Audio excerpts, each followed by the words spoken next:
right, everybody. It's Open World Chat again. Thank you for listening. I am one of your hosts, John Odom, and I'm here as always with the amazing Mark Card, way down in Texas. How you doing, Mark? Pretty good. We actually have some winter weather now. Semi, for you, it would be late spring weather, but for us, it's winter Right. weather. And he says that because I'm in Vermont, which yeah, it's a Yes, little yes. different up And here. always reminds me of our mutual friend Joe Rigg, Hmm. who one day who is from Vermont, and one day in at school he was walking down the road in 18-degree weather in a short sleeve shirt. And I stopped in my car and said, "Hey Joe, would you like a ride? It's pretty cold out there." He said, "Nah, I'm good. I'll walk."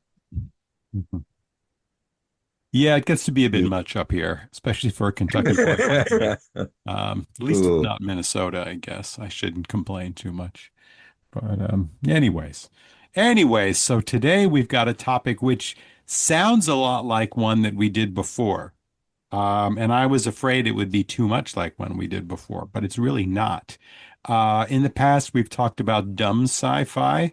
Now we're going to talk about sci-fi that aliens would laugh at us about, or perhaps they already are if they are among us. Keep your eyes open for, strange people in the back of the theater during a serious moment of your favorite sci-fi movie cracking up over their popcorn.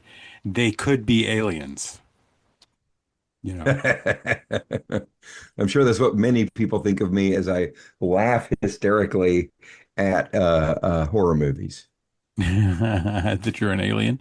Well, how can you prove that you're not, right? Can't I prove a can't prove a negative, negative. right? Exactly. So I don't know about you. Well, I do know about you because we were just talking about it, but I had a hard time with this, actually. I thought it'd be easy. It was tricky. Yeah. When you first proposed it, I was like, oh, that'll be easy. We can do that very quickly. And Mhm. then I started looking and, well, I had some trouble. Yeah, because it's not just the dumb. Well, and the absurd. Maybe we should take a minute just to acknowledge the entirety of 50 sci-fi of the Plan Yeah. 9 from outer spaces, because that's the low-hanging fruit, and even the stuff like that a little later, like Zontar thing from Venus. That's too easy. It's too easy. The thing that struck me when we first started talking about this was the movie Contact. Hmm, really? Do you remember the movie Contact? I do. Okay, Well, it so was what pretty was our good. first contact, electronic contact from the alien, the first communication from the alien race? Wasn't You it remember some kind that? of number thing? I don't remember. No, it was a video. We contacted them and they contacted us back. Right. And it was a video, actually a film segment of a Nazi rally in Nuremberg. Oh, God, I have seen this movie, but God, I don't remember any of it except for the And it machine. scared everybody because Uh, holy crap, the aliens are Nazis. Until some scientist in the room said, "Yeah, the reason why they sent this to us is because this was the very first broadcast done over television signal okay, I'm remembering this now. I in the gotta watch early this 30s." movie And again. so it made me think of that when we talk about what things the what kind of science fiction aliens would make fun of us for. And so, you know, it just reminded me that every single thing that's ever been broadcast over any kind of electromagnetic media has gone out into the universe Right. at the speed of light in all directions at the same time. So yeah, they're laughing at us a lot because there's a lot of stuff that we could get right, but we're not getting right. Yeah, that makes me think. That makes me think of is What? Galaxy Quest, which was not on my list, but belongs there, I guess. The sort of stupid aliens who see this stuff and they think it's like a documentary. They think the Star Trek knockoff is a documentary, um, basically. Well, why would they think it's anything different? Well, because they can notice the special effects, they can see the other aliens acting like morons. I think that falls on the list of things aliens would laugh at us about because the aliens in it are so moronic. You know what I mean? Because Yeah. I actually had this as a category. And so, I mean, we can get to that now if you want, but maybe we should keep going just along the way you were talking. Well, something else popped into my head too, just as we were talking about this, and that what we're assuming is that aliens are smarter than we are, and we can get into this later, but they may not be. Right. And what comes to mind to me is the pack lead in Star Trek. I was thinking as soon as you started talking about this, the Packlets came up too. See, I think that's something aliens would laugh at us about. Yeah, I think You they know? would too, because I mean, there's no way you could be as dumb as the Packlids are and have some kind of faster than light technology. Right, right. And that's the same way in Galaxy Quest, I think. But I thought about this. Okay, this was one of my categories. I'm all about the categories, although I Oh yeah, didn't yeah, yeah. firm up my categories really on this time. So I don't know if you thought about that. But one of them was dumbass aliens. Aliens where they are so stupid. How could they possibly be functional, advanced beings that are advanced enough to fly around and, in spaceships and do all this? And the one that jumped to mind for me was Starman with Jeff Bridges. Remember Uh, that one? yeah. How could they be so stupid just to show up like morons and like, oh, geez, don't know anything about Earth? Didn't they look? Didn't they? I don't know. I don't know. I, That's really interesting because it made me think of 19th century explorers coming upon these civilizations that probably existed for 10, 20,000 years and thinking they were the stupid ones. Yeah, but When these people, if they could have done recon first, they would have. And you just get the sense with these aliens, somebody that advanced, they could do recon, you know? yeah, that's so we're getting into kind of a gray area here because one of the problems that we're running into is that we're assuming our intelligence is the same as everyone else's intelligence. Yeah, and I assume, well, I don't assume anything. I was going to say I assume it's inferior, but I don't know that I make that assumption. A lot of the ones that I chose as dumb are as things that aliens would laugh at us. I'm realizing as I go through them in my head, a lot of them come down to aliens are simpleton morons and we're smarter, you know? Yeah, yeah, uh, yeah. It's it that is definitely the assumption in science fiction that aliens that come to us are going to be smarter than we are. Yeah, and I think that's a good assumption to make, you Well, know? I think that's definitely the assumption that people like Stephen Hawking made, Yeah. and the people that talk about the what is it called, the dark skies theory or the dark skies hypothesis. Do you know what I'm talking about? I don't. The I dark might when you skies start talking. hypothesis asks a question that it wasn't Teller, it was one of the original Oppenheimer scientists. I mean, one of the original Project Manhattan Right. scientists uh, posed when they talked about uh, why is it we haven't been contacted by alien civilizations? Oh, I know. Um, and that is why I don't think I have the name right here. Um, why is it alien civilizations haven't contacted us? And the theory goes that hypothetically, any alien society, any alien civilization that could contact us would probably wipe us out. Oh, that's not where I thought you were going with it. Right. Uh, and so what happens is if you are an advanced civilization, you don't want to run the risk of having a more advanced civilization find you, because if they do, they will probably wipe you out too. Yeah. And Boy, so we that's don't, cynical. That's what? that's dark. It's really dark. Um, Hmm. um, Well, this is, I'm looking something up here. oh yeah, This put it in is, Google. Hitting the chat GPT. no, not that. Oh, I'm I hit still that one stuck too. on Google. I'm not using ChatGPT. It's because you're old. I don't like GPT. Oh, it's an evil thing, but I can't. I'm addicted to it. That and Gemini. It's terrible. Terrible. Hold on just a It second. does all my research for me. Well, while you're looking up, I'm going to qualify the last thing I said, and that's that aliens must be smarter than us. I didn't mean smarter. I meant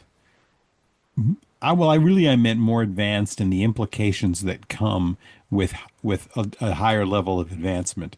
The implications would be, for example, that they must have gotten past their, for example, nuclear environmental destruction phase, or they wouldn't still be Yeah. in existence. So maybe wiser is the better word, but I mean, we could have the Star Trek effect where the Vulcans show up. Of course, they show up when we get to a certain level of technology that in a lot of ways matches theirs. But then we turn out to be all clever in all kinds of ways that they're not. And that works for me. That works for me. So they weren't smarter than us, but they were wiser overall because they avoided, well, they didn't avoid though. That's right. They had a No, they terrible, really didn't. they didn't I avoid. think perhaps the phrase you're looking for is they learned from their mistakes, which is not really it's not really a function of normal human activity. Right, where we're still in it. Some aliens should have at least gotten through it and come out the other end if they're going to be reaching out this far. I yeah. Well, anyways, that's my optimistic take on it is that they'd probably Yeah, be here. They probably have come along a little bit more than we have, not just technologically, but probably socially and in terms of wisdom. Probably. Probably. yeah. So I found what I was looking for. It's the Fermi paradox.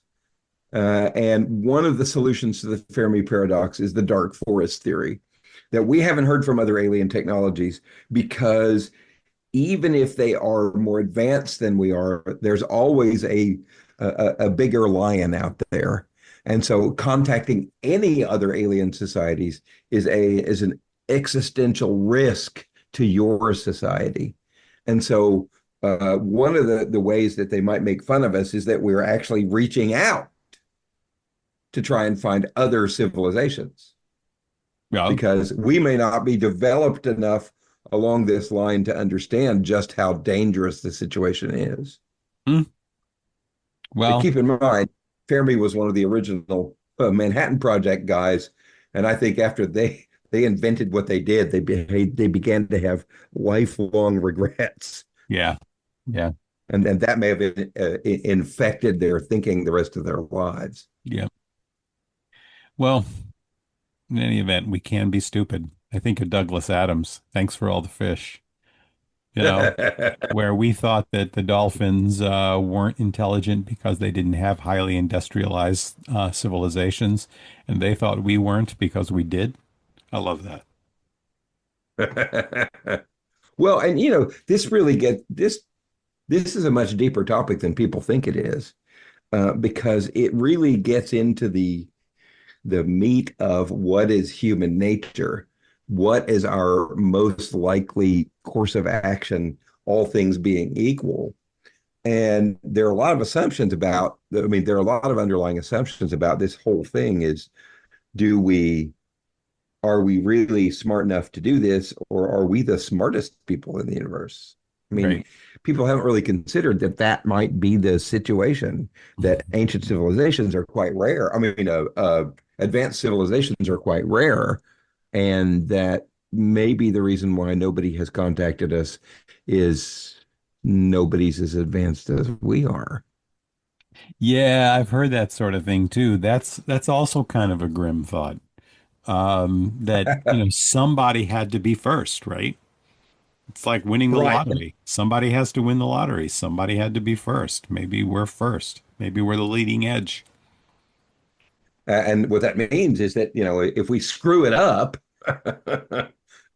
we may be the last best hope of the universe. Well, or at least we're one model that didn't work out so well. Well, and that's the other thing. If you want to be optimistic about this, just the fundamental chemical building blocks for an evolving species getting to the technological point we are now is really likely. Mm, yeah. They talk about the amount of uh, the number, the potential number of alien civilizations, given the mass amounts of all of the chemicals you need for building some kind of life form under Yeah. our basic carbon life form is pretty high. We just underestimate, I think, how much effort, ability, luck it would take to actually make contact or even find evidence of another technological society. I think it gets spoken of in science fiction and a lot of hopeful scientists as though it should be easy. Where are they? Put up the radio telescope. They should be there. But I think it's much more complicated and much more difficult than we like to think, you know. Oh, I definitely think that's true. I really think that's true. Um, I think science fiction authors, as good as they are about um, trying to have a speculative eye to the future, they undershoot the mark. Yeah. Yeah, I think so too. I think they underestimate just how difficult this is. Right.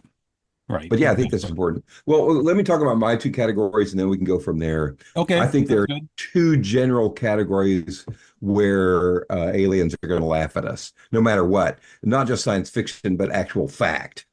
Obviously, the first one I think is technology. I think there are things that we are not considering in technology, either because we don't have the current um, ability to say do the calculations necessary to solve these problems because our computing isn't working well enough, Hmm. or we are looking at the wrong we have the wrong focus for our scientific endeavors or whatever. I Right. think technology is a really big way they would laugh at us. And just think about this.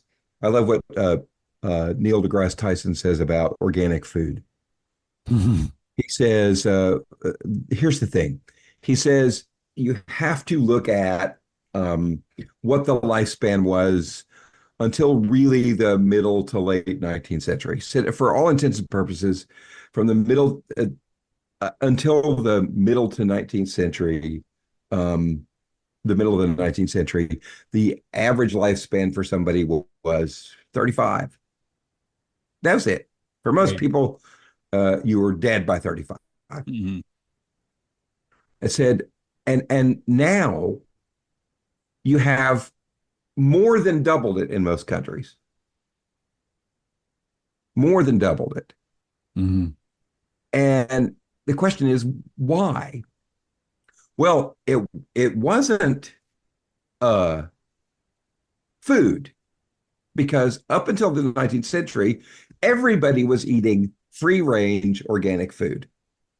Right. So it wasn't diet that made everybody healthy. It was, or at least live longer. It was vaccines and medicine. Right. all brought Right. to you by science. Hmm. So nobody thought about vaccines until the 17th century.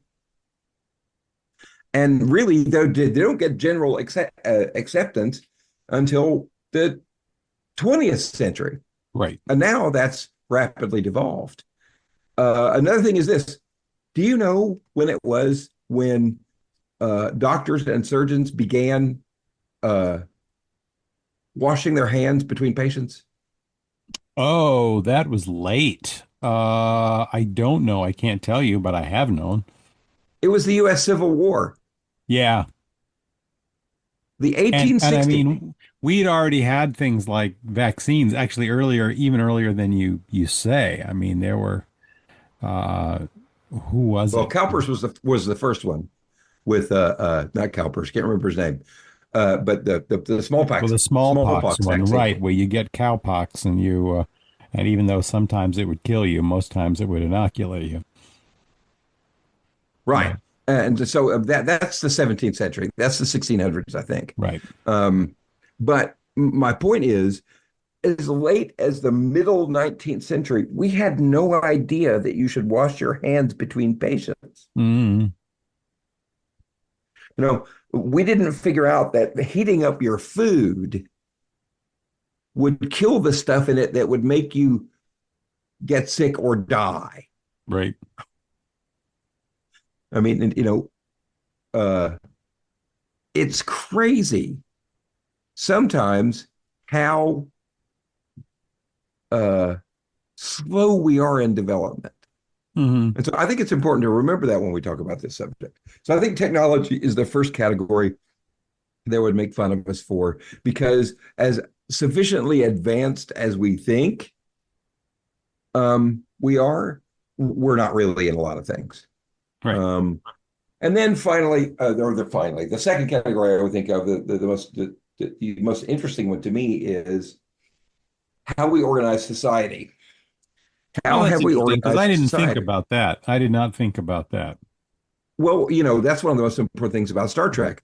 Right. One of the things that happens with Star Trek is once we make contact, excuse me, once we make contact with the Vulcans, we begin to figure out things about, well, how should we stop this thing called discrimination based on race? How should we organize our economics so some people we don't have a situation where some people have enough to eat and a lot of people don't.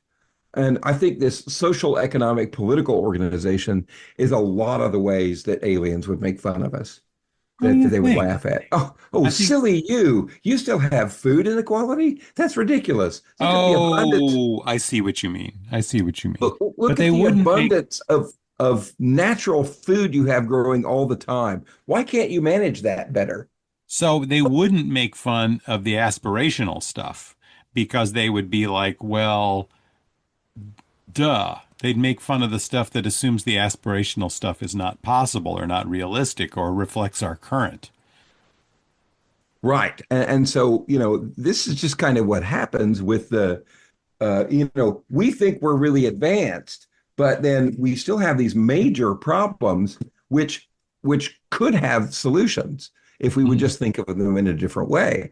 I mean, look at wealth, income inequality, wealth inequality.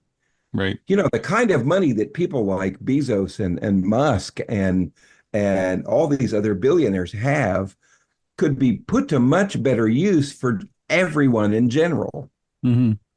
And we could solve poverty. We really could. And the reason why we know this is because if you look at the last 200 years, or even the last 100 years, the number of people in actual poverty has significantly decreased, like by quantum levels from what they were 100 years ago. Hmm. Yeah, I suppose so, actually.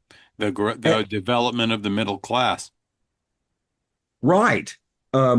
And so economic organization, why is it there are still huge gaps in income when the resources are so uh, vast here. Hmm. Why is it we still have discrimination based on race? Do you know how young a concept that is? Oh my God, I don't know if I agree with that. I think tribalism, which often ends up coming down to race, is the original discrimination. I don't know that I Yeah, agree with you on that at all. historians would disagree completely. Hmm. Historians would tell you that the concept of race based on color comes from the conquistadors in Latin America, and that they invented this concept to keep certain people rich and certain people poor. Well, what about the Crusades? Well, the Crusades, that's based on religion. Yeah, but also color. I mean, it's tribalism, but much of that Well, tribalism came down also into hardwiring tones of but skin. but I don't think it's that old. I Hmm. don't think it is. I don't think it is. And tribalism is a big concept, and it's based on language, it's based on culture, it's based on religion. But it's But I really also do, based on color. That's the thing. It's yeah. part But of the but but list. I think it's a modern assumption that it's been that long, that old. Mm. It, um, I'm going to dig in on that one. I do not think so, but that's me. That's me. Look at that. We disagree on something. well, here you go. This is a thing right here. This is from an AI overview. The concept of modern codified racism has significant roots in 15th century Spain and Portugal. Modern, modern. See, Well, that's what I'm talking about. I don't think that's an adequate uh, analysis. I don't think it's adequate at all because I do think it weaves into tribalism directly. How would you tell the other tribe apart half the time? It was how they looked, and how did they look half the time? Color, migration of different types of humans into different areas. They were identifiable not just because they weren't your family members, but because they looked different. And how do they look different? Wait, Usually tone of wait, wait, skin. wait, wait, wait, wait, wait. What I'm talking about here is the codification of it into law and institutional practice. Oh, all right, that's different. I'm talking about because you look at Hmm. the Romans didn't give a flying fuck what color you were, as long as you paid taxes and learned to speak Latin. They would let you keep your traditions, your religion, your customs, as long as you did those things. Hmm. And so you have multiracial, multi-ethnic, multi-religious society that all identifies itself as Roman. You Hmm. don't have that in Spanish systems in the 16th century. Yeah, yeah. No, okay. If that's the type of We're thing, the talking sort of about making racism institutional. institutionalization of it, yeah, okay, that works for me. Cool. So that's the modern concept that I'm talking Mhm. about is making racism institutional, is building that difference in color into the law, tradition, and custom of your society. Okay, yeah, that works for And me. that kind Okay, of works for racism me. is new.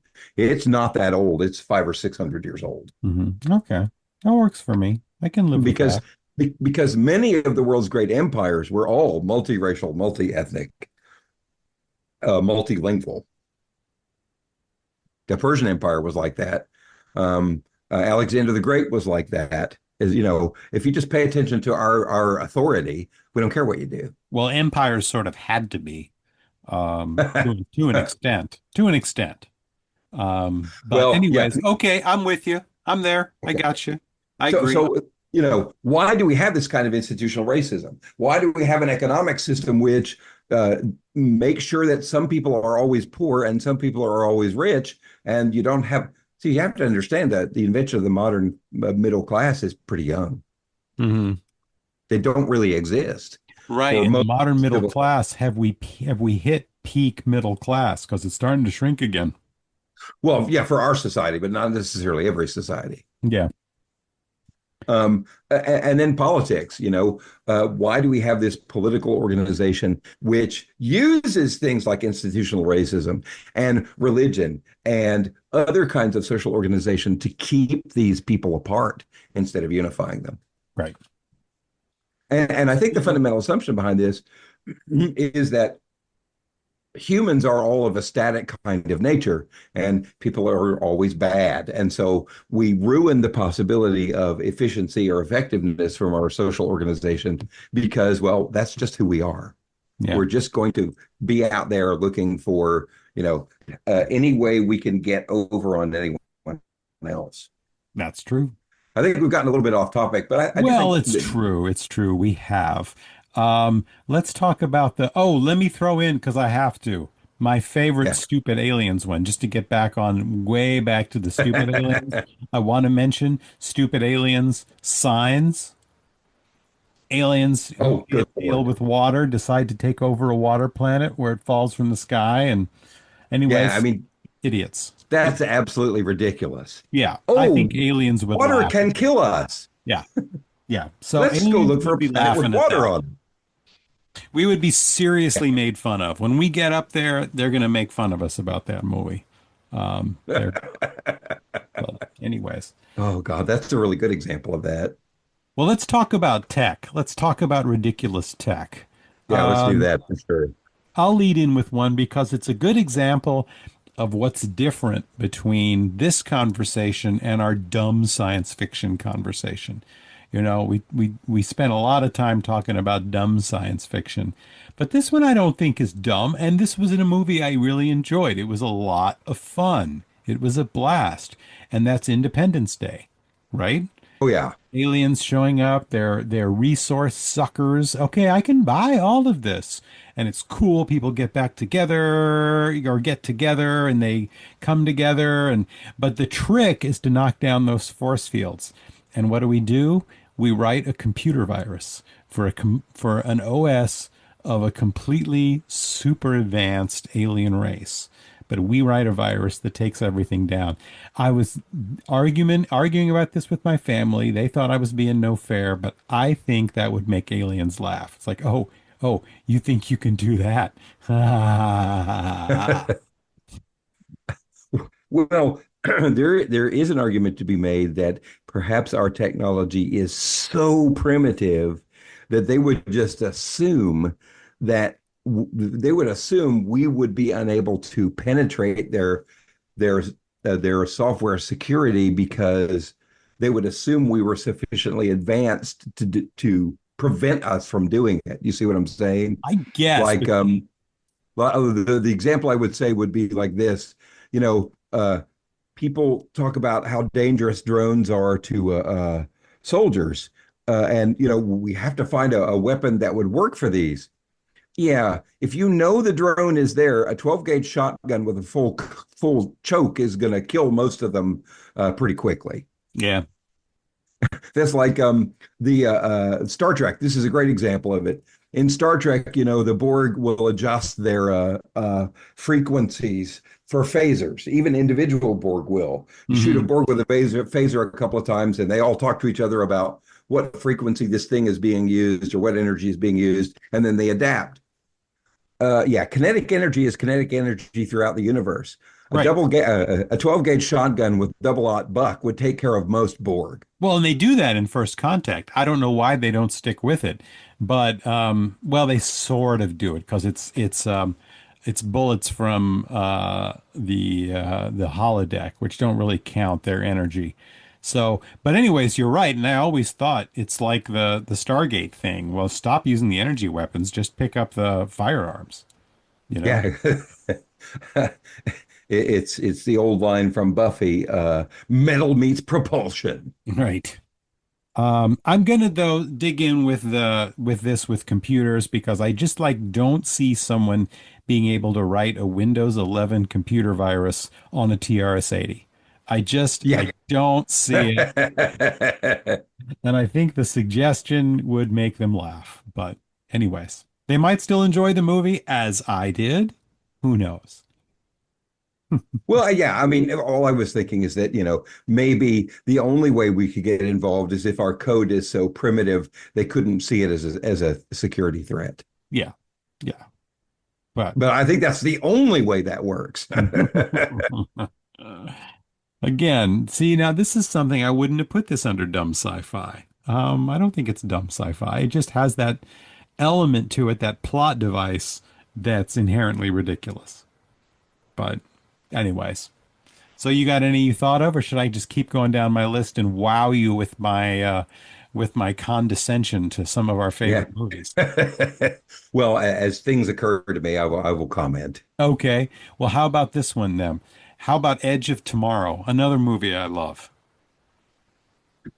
You seen So, that? so what specifically do you think would be dumb about that? What would they laugh at us about that? Well, Tom Cruise gets spattered by blood and suddenly he relives time day after day. There's a whole alien race that can relive time, this sort of weird linear, so how would you evolve something like that? I just think that one's so fantastical that to put it into something you would call science fiction, that's supposed to be speculative and real, I think is ludicrous. I think they'd crack up at us. Interesting. But physics would tell you that the perception of time is not is not real. Well, our sense of linear time, yes. But a blood splattered time reboot, a blood splattered linear time reboot I mean, Well, where does maybe, that work? yeah. It's very difficult for us to imagine how that perception of time could be biologically different from us. No, that actual experience of time, though, they actually reboot the day and learn from what they learned and come back with it. Well, even so, my point stands. How is that? How would that be developed biologically? That's the question. Right. That was my And point. well, no, I understand. I'm Mhm. just trying to think through that. Perhaps that's the whole. Okay, so I think what we're getting at here is that how would Tom Cruise, a human, get that level of evolution just by being spattered with blood? I think you start there, but I think the whole thing is ludicrous. But let's linger on that for a bit. Yeah. Well, I'm trying to look at the science of the science fiction. Right. And that's what I think is ludicrous. Well, yeah, but what I'm saying is that they may have a biology which allowed for this, and we don't. But it still leaves the question: how would simple fluid transfer allow you to catch up? I think most of our time travel stuff, with the almost ironic exception because it's superhero fiction is so absurd, of the Avengers, Infinity War Endgame series their version of of time travel I think rings true. But we have a hard time with time travel not being ludicrous in our fiction and probably not being hilarious to any kind Oh of yeah, species that well, really understand it. And I hate to say it because it's, my favorite thing in the world is Star Trek, but tomorrow is yesterday. You remember that episode? oh yeah, of course. I still don't understand how that worked. I I don't understand what they were trying to tell me as their rationale for time travel. I think that's so ludicrous, aliens would crack up. Yeah, well, uh, I think that most depictions of time travel are so ludicrous that physicists, not just aliens, but physicists crack up over it. So Yeah. under the current idea of quantum physics, time travel might be possible, perhaps, but you could never go back into the past. Right, And not so, without, I mean, theoretically you could create if there were a wormhole to take you back in time. If, not that you could well, create one, most but let's say there were, you would create an energy feedback loop that would be, I don't know if it would be infinite. I don't know enough about the well, physics, but it would be most incompatible with traveling.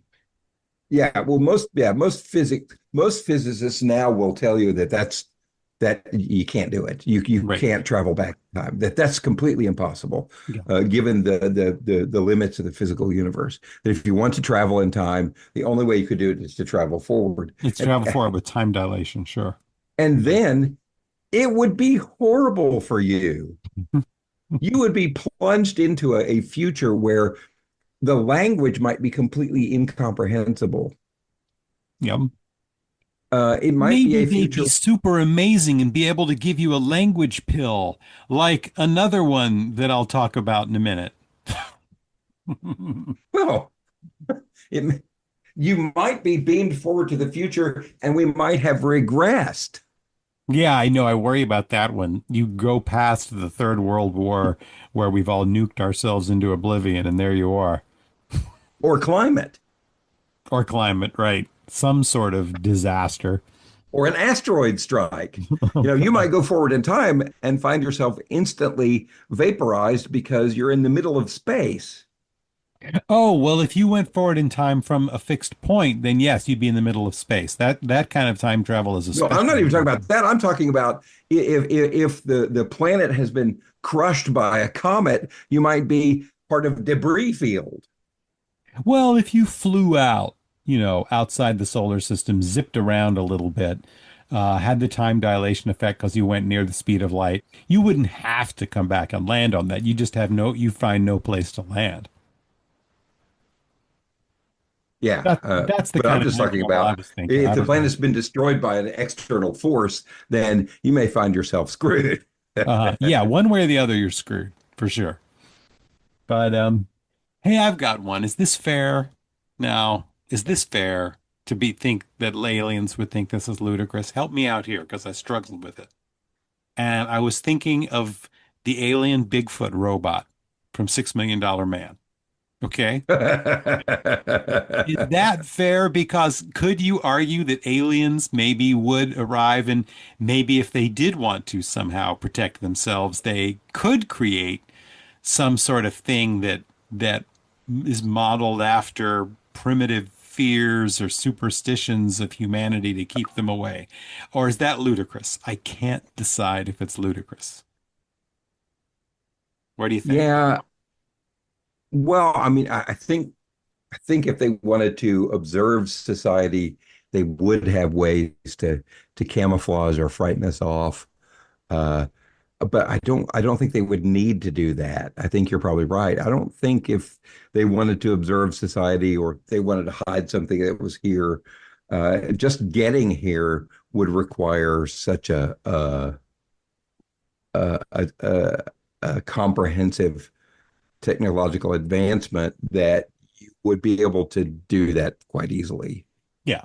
You'd be able to hide your your presence quite easily technologically. Hmm. Yeah. I Yeah. mean, I mean, if you just think about the kind of stuff that they have now, they have blankets, literally a cloak of invisibility.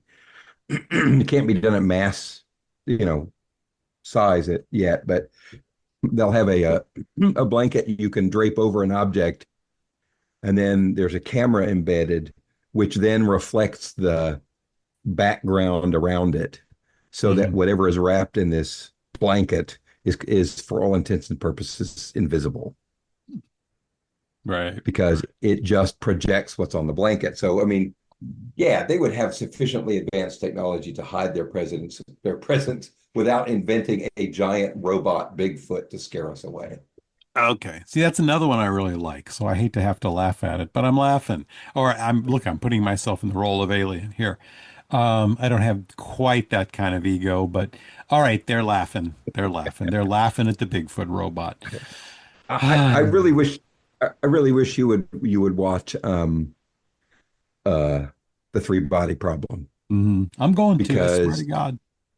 they talk a lot about this kind of stuff here. Mhm. So as an example, this goes back to what you were saying about uh Independence Day. Mhm. So what happens is at the beginning of the show, you find out that a lot of scientific research programs that have been going on for 50, 60, 70, 80 years are hitting dead ends, Mhm. and that our science is just not working, Hmm. and that it mystifies scientists. What is going on here? Why are we having this kind of problem? Well, it turns out that the aliens have invented a computer using quantum technology that can be shrunk down to the size of a proton Ooh, and still be operating. nice. So they can essentially monitor every kind of communication that uses electromagnetic radiation that's going on. Sweet. Give me one And of those. so literally they're stopping our science and monitoring everything we do, because the thing is, because of time dilation, it's going to take them 400 years for their invasion force to get to Earth. Mhm. So that if we are on the current science path that we're on, by the time they get here, we're going to be so advanced, they're not a threat at all. Mhm. So they're laughing at us because they have this computing technology which allows them to monitor any possibility of any solution to the problem. Except I just now thought of the loophole in that: snail mail. Oh, all right. Yeah, that is a loophole. Although you You still could do have to all have, your communication. You can do all your communication by snail mail although they because, coordinate the snail mail with computers and things. yeah, but they don't know what's in the mail. Right. They don't know what's in the mail. Yeah. They know who's getting mail, but they Hmm. don't know what's in the mail. So the answer to this problem is what they call wall facers. So this international body on Earth chooses a certain number of scientists that are going to be the wall facers. They are going to be thinking of plans to solve the alien, to combat the aliens. Hmm. And they will not do anything until they've come up with the complete plan they have, and then they will communicate everything by writing. Hmm. And so that these aliens are literally laughing at our science. They're laughing at our ability to deal with this kind of monitoring. I mean, they do things like one day they decide to make all the stars blink on the planet. And of course, it's a big illusion set up by this computer, but everybody on the planet sees it. Another way they deal with things is they start uh, broadcasting into the brains of people uh, a countdown timer. And they're getting this is happening to the most important physicists in the world. And the whole show opens with the funeral of a physics professor. No, sorry, a physics professor's daughter who's committed suicide because she keeps seeing this time clock in her head, and it's every day. It's just ticking down, ticking down, ticking down, ticking down.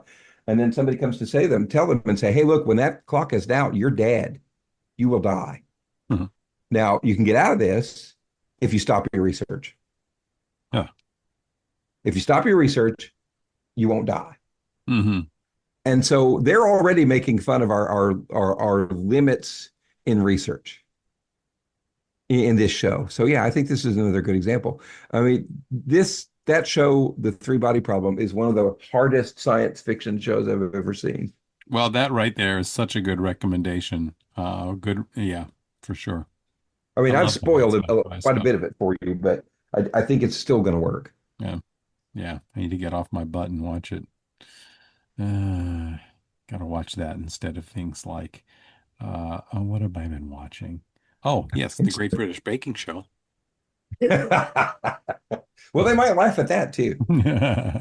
It's true. They might say, "Why don't you have food replicators yet?" Well, I've got a couple broad categories left to throw Yeah. at you. See what you think here. And one of them is kind of, yeah, it's an easy one. The other one is one that made me sad. And I talked about it with my family and it annoyed them, but I had to come back to it because I think it's true, but it makes me sad. So I'll start with the easy one, and that's all the zombie stuff. Whether it starts with the virus or radiation, I mean, the idea that we're trying to give it scientific basis, if it was just let's say it's the supernatural stuff. I don't think they would laugh at us about making stories about our based on our supernatural mythologies, that sort of primal fears, stuff like that. I'm sure the aliens do that too, okay?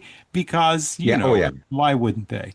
But when we try to make something like zombies, these things that are basically skeletons that have no muscular tissue left, stumbling around chasing us to bite us, and that somehow as a result of something scientific, such as a virus or radiation from an asteroid or from a meteoroid, that's that's just going to make them crack up. I was like, are they taking this seriously? Ha ha ha! This is hilarious. I think that's a crack up. Well, well, and here's the other thing that I think is hilarious about zombie movies. You notice in these zombie movies, these decaying bodies traveling everywhere all around the planet, and no birds or scavengers or wildlife are attacking them. Yeah, really. The wildlife would overwhelm the zombies. I There's mean, a good just sketch there. There's a good comedy sketch carrying there. carrying birds alone would That have a would be field day with these guys. that would be a And if there's hilarious. nothing to hold the skeletons together, like ligaments and tendons, they're Mhm. not going to be able to bite you at all. Right, exactly.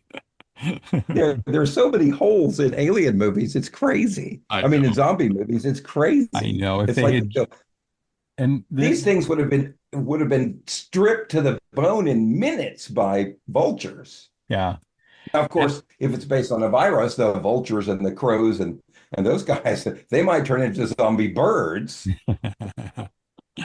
But I also The think, great Italian, you know, really great in their horribleness and their gruesomeness, Italian zombie type movies in the late 70s or yeah. early 80s, where it's all supernatural.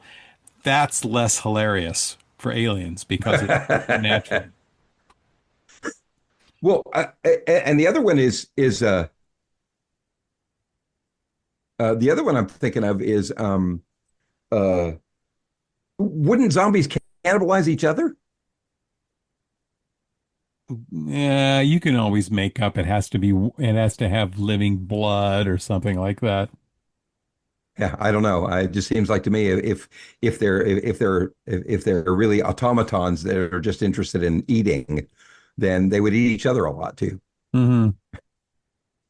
Yeah. But you have to set parameters for whatever zombie, zombie conventions you have. Yeah, like in World War Z, they set one, and that's sort of fundamental to the whole plot, that they somehow Yeah, have a sense of your health, and they avoid yeah, things what they that can are eat and what they unhealthy. can't. Yeah. Yeah, yeah.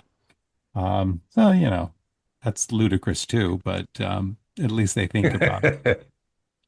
Well, I mean, the question is how would they have that sense? Yeah, there's that, which sort of gets me to my next category. Okay. Good. And that's the brain. Okay. I mean, this is sort of related to that.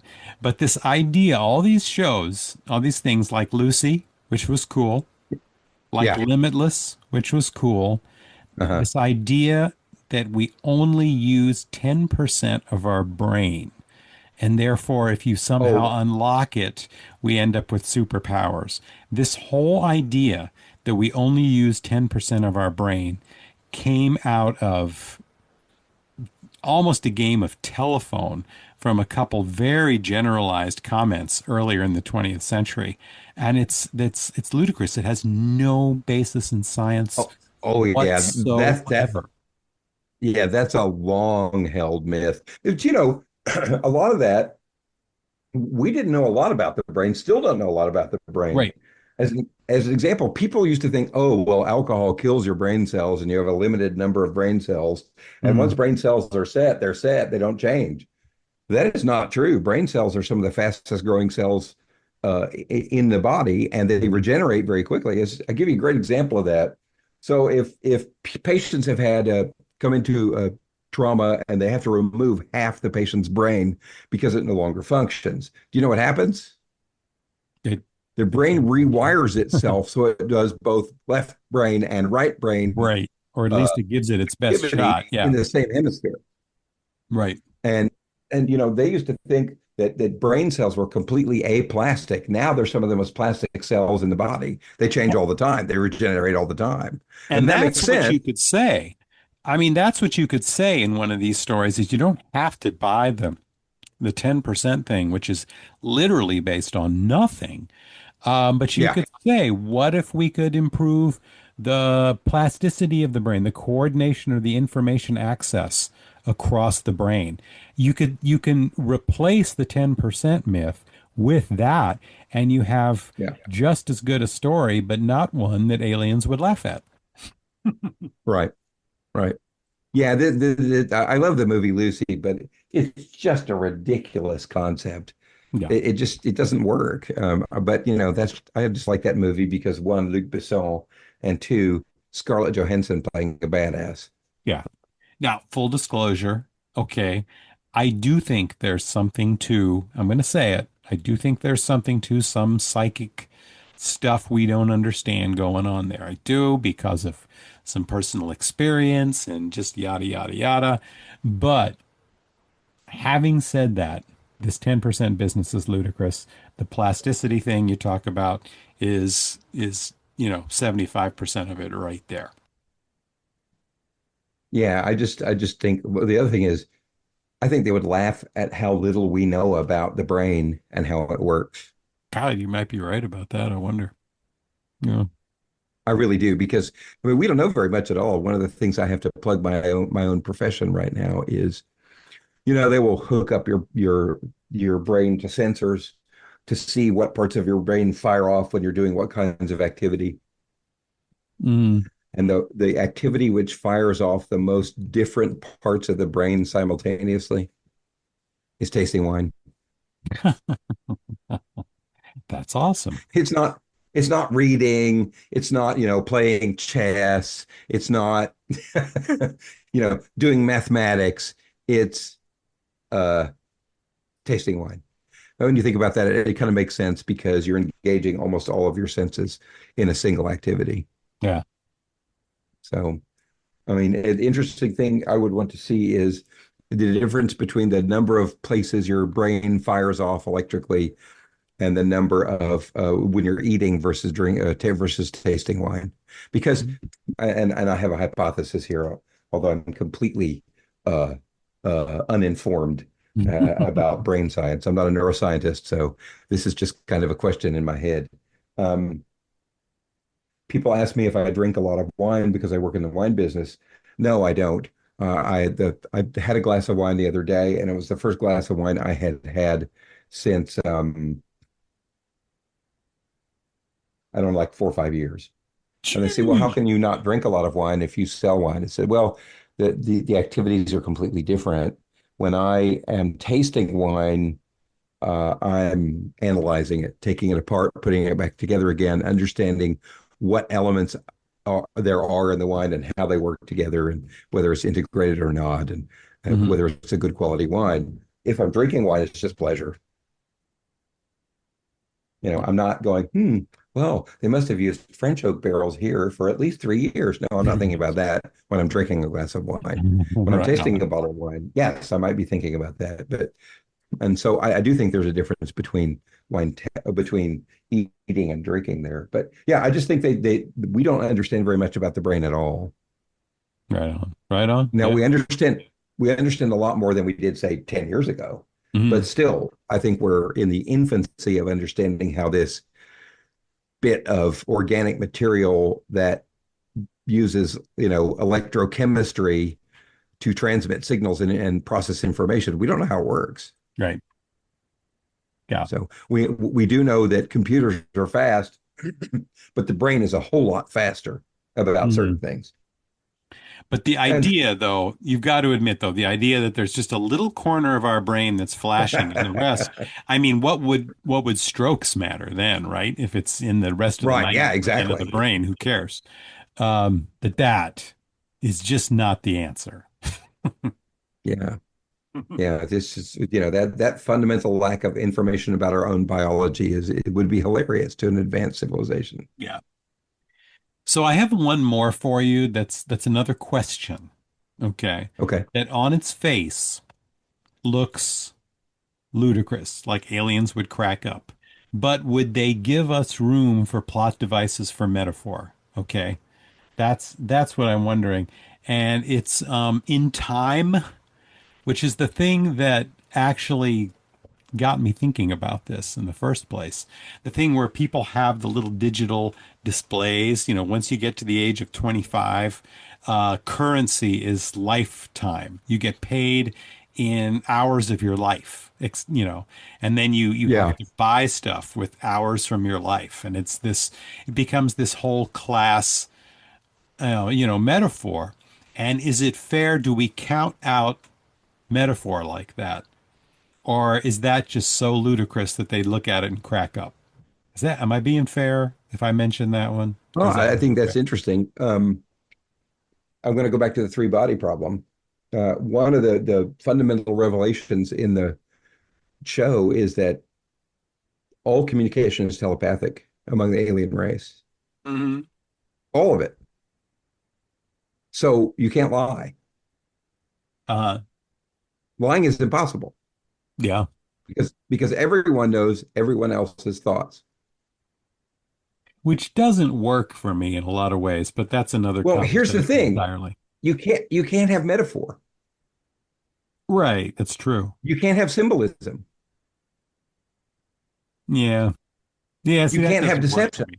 That's an You interesting mind game, but I can't imagine a society actually developing without, you know, I, yeah, I mean, you'd become some big kind of unimind, like well, pluribus or something, everything and that's different. everything would be literal.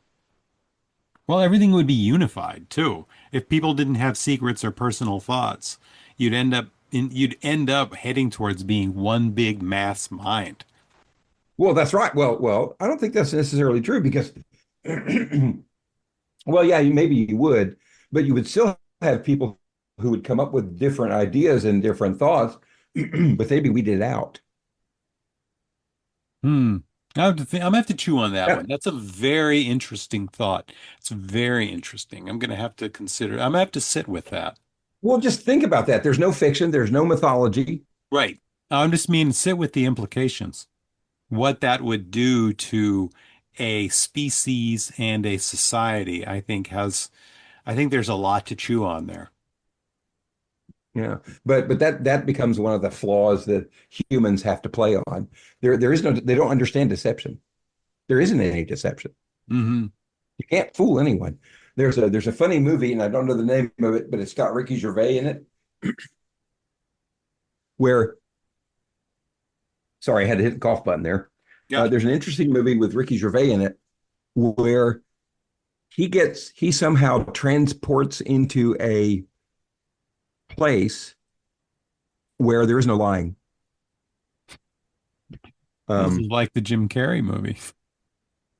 no, well, that's where he's the only person who can't lie. Right. The Ricky Gervais movie is no one can lie except him. That's And it's brilliant. called The Invention of Lying, so as an example, uh, he runs into this woman on the street who's just drop dead gorgeous, and he says, and of course, because these people all talk about, they all tell the truth. The guy walks up and says, "Hey," and the woman goes, "No, get away from me. I'm not interested in you. I have a boyfriend." And he says, "No, no, no, wait."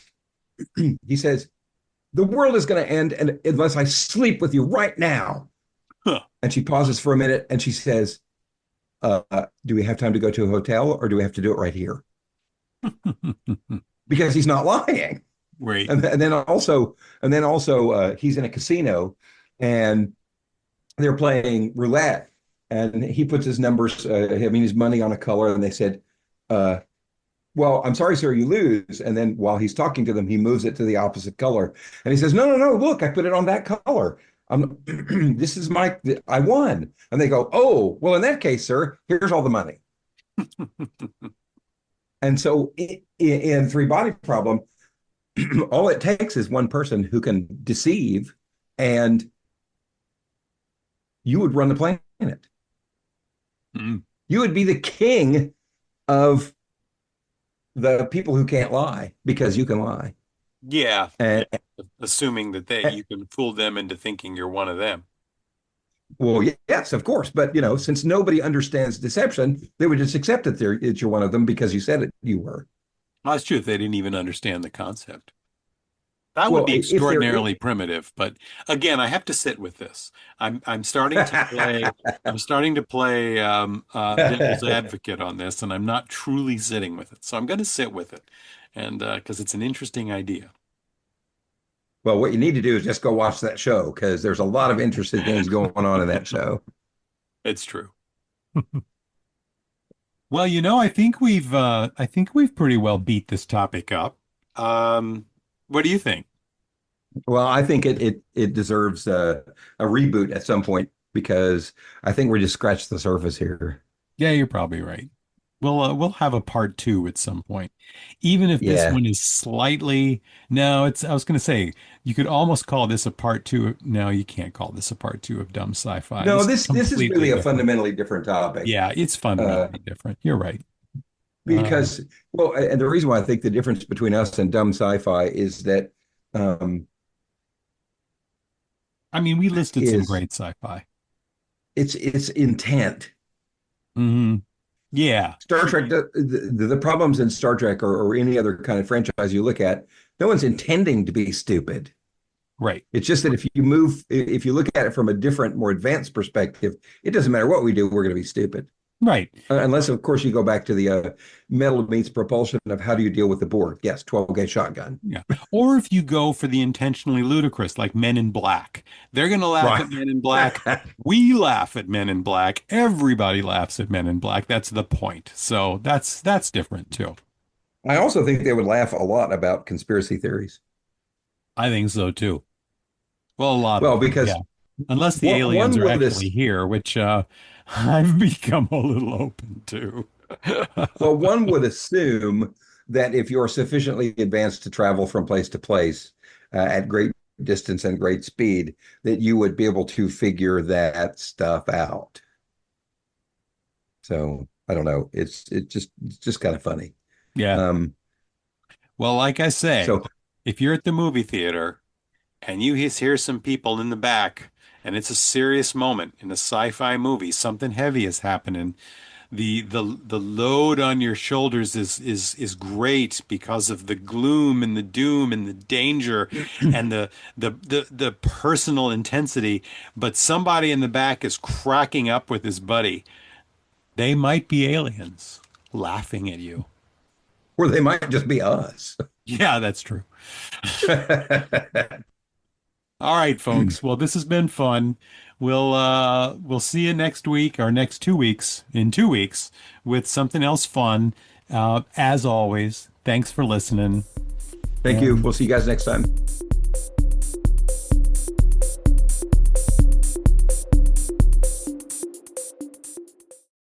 Our theme music is by Christopher Piatek.